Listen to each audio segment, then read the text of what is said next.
Hi, everyone. Kim Becker and Jake Arthur with Horseshoe Huddle here at Sports Illustrated, and we are taking a look at the Indianapolis Colts roster. Jake, you've noted that there's still a few needs, not a whole lot of needs, you think, after, free agency and the draft has wrapped up here. But what does it look like going forward for the Colts?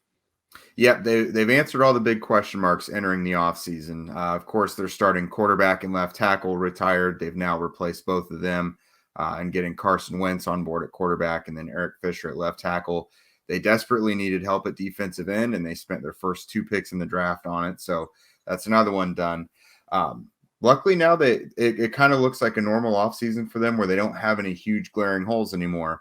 Everything is kind of future needs or depth needs.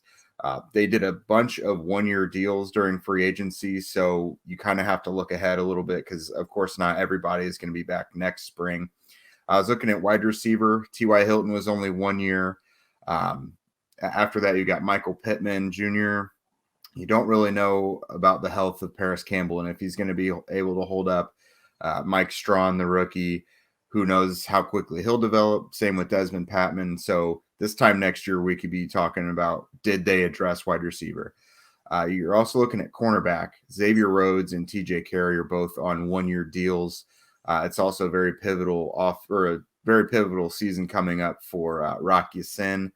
I think the Colts will know what direction they want to go in with Ya-Sin as well as Marvell Tell after this year. So cornerback could be another one where that's a big need next year.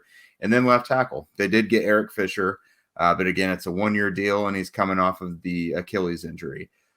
Number one, is he healthy enough? Can he stay strong throughout the season?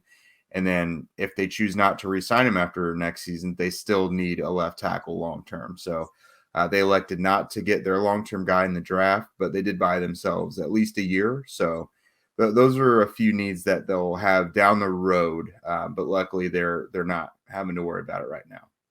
Yeah, buying some time is always a smart move as well, as long as you can kind of just put it off for a second and focus on what's in front of you right now.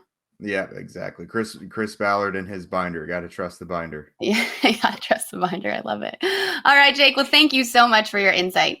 Of course. Thanks, Kim.